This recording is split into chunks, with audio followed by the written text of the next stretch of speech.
What's going on, everybody? Welcome back to my YouTube channel. My name is Tiny Tyler, and in today's video, we're going to be discussing why Will Byers feels out of place. And this is more like I think the way they told the story of Will Byers across the 5 seasons of Stranger Things was absolutely phenomenal. And the short Cliff Notes version to the title, Why He Feels Out of Place, is because it was all intentional, it was all on purpose. And in season 5, if you haven't seen Stranger Things season 5 yet, spoiler warning now,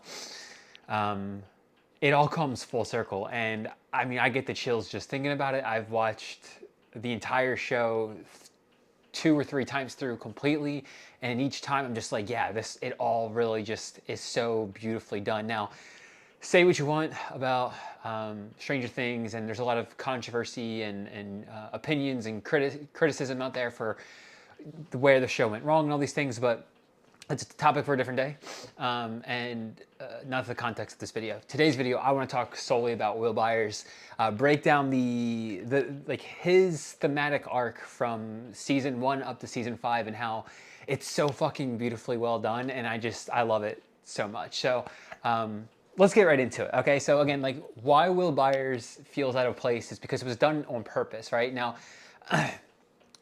the more I've learned about the show, and listen to like old interviews and things of that sort, it's really quite fascinating because the show was intentionally made to be like a one season and done type of thing.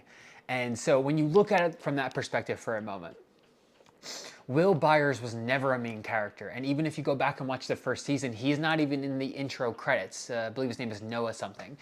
Noah isn't even in the intro credits. He's given credit at the end when they say special guest starring or whatever they say at the very end. And so he's not even a main character in the first season. You know, it's not until they start getting renewed that he actually becomes a main character.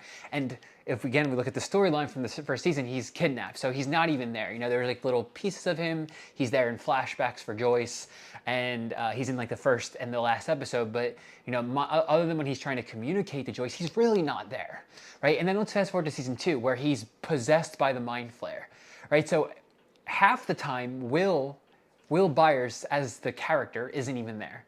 The mind flayer has possessed his body, right? So again, he's always there. The character of Will serves a role in each arc for each season, but Will Byers as an individual entity, as a human being, is not. So then when we get to season 3, he's pretty much irrelevant, other than the few, I think there's like 2 or 3 times where he feels like the shivers from the mind flare, like the neck, the hairs on his neck stand up. He's not really that pivotal or relevant to the main story plot. I mean, he's often overlooked. He has the big fight with Mike where like they're on a different wavelength. They're not even talking the same terms anymore. And you can tell like they're building him towards that sense of like that internal sense of, I don't know who I am. They're building his character to a point where like he comes to a crossroads, which we start to see in season 4. They don't name it yet, right? They don't start to name that he is gay or into boys until season 5, but you can tell they're steering in that direction because Mike even calls him out like, hey, it's not our fault you don't like girls. And at the end of season 2, when he is what do you call it, when they're at the end of season 2, he feels really, he's really weirded out.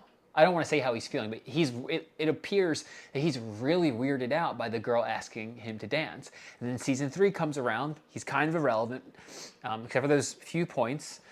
And then Mike's just like, it's not our fault you don't like girls, right? And then season 4 comes around and you can start to really see it. And like, I just have to give credit to the actors because they just do such a good job at telling this story.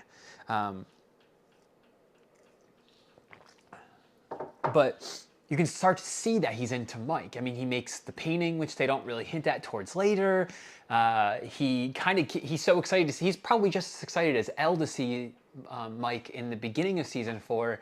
And then throughout the season, his eyes are pretty much locked on Mike. He's essentially emotionally regulating himself to help Mike stay calm and centered throughout the show.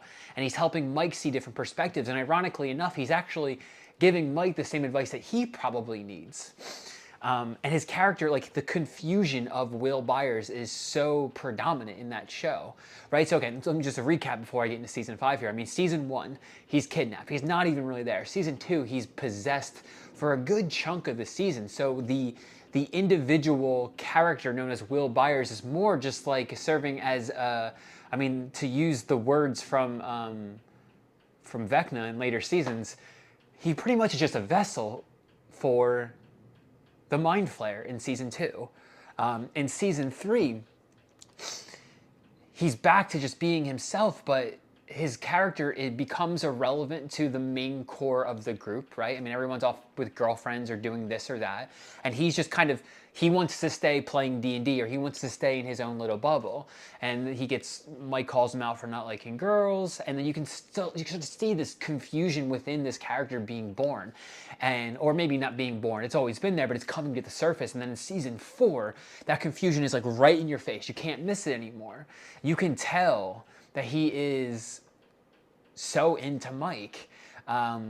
And then in season 5, okay, this is where the spoilers get in, and like I think they do such a good job at bringing his story full circle, because his character it almost didn't seem like he served a purpose. He felt so out of place until season 5 came around, where he can start to flip the script on Vecna and use his powers against him, right? Where he like owns his truth and he owns his sexuality, and it's like it becomes his fucking superpower. And I think this is just such a beautifully well written character. I mean, as somebody, like, personally, I am not gay, I've never been into males, but like I can relate to this character so much, because if you've ever had something deeply true about yourself that other people just simply won't fully understand, it's so easy to relate to what he's going through. The context doesn't have to be the same, at least for me personally, for me to be able to relate to what the character's going through. And I mean, to see him come full circle, to see him play such a pivotal role in helping Max and Holly within Vecna's mind, with helping stop Vecna completely, and like take his own being back, take his own mind and his sovereignty back from Vecna, where Vecna no longer has control over him, was just so fucking cool. And then to see it like from the front end perspective, like not the in-story arc of Will Byers, but like the show business side of things, to know that it was intentionally written to be like a one and done type of season, and that Will Byers, technically speaking, wasn't really a main character. To see him play, like, I mean, arguably one of the biggest roles in defeating Vecna was just so cool. And to see him own his truth fully and embody the power that comes from owning his truth, and then use that to wield Vecna's power against him, was just so cool. I mean, because he even said, like, because I've heard some people criticize the season where Will comes out, but in that scene where he shares his truth with all of his loved ones, I mean, at that point, like, Vecna can no longer wield his fear against him. And I think this is just such a beautiful representation as to what many of us go through in life, whether it's coming out of the closet or whether it's something else that you're dealing with. We all have internal battles, and to be able to look that fear in the face and tell it to go fuck itself and take your power back is such an empowering thing to be able to embody in one's life. And I think what they did with Will Byers and the story they told over the course of those 5 seasons is such a beautiful articulation of what many of us go through, albeit the context is different. And to those people who have struggled to own their own sexuality and share it with their loved ones, like, I am by no way saying that my context is the same as yours, simply honoring the individual experience of all of us. And I think it's just so incredibly powerful, the way they told his story, and the way the way it unfolded, and the way it came full circle. So I wanted to make this video on it. So I'm gonna wrap it up there, y'all. That is why Will Byers feels out of place, and why it is so beautifully why it so beautifully comes together at the end. If you guys took anything from this video, if you enjoyed the content I share, please do the YouTube algorithm stuff, like, comment, subscribe, all that jazz. I'd like to hear what you thought of the development of Will Byers, and if you think somebody else had a better arc over the course of those 5 seasons, let me know down below. That's it. That's all. Peace out, y'all.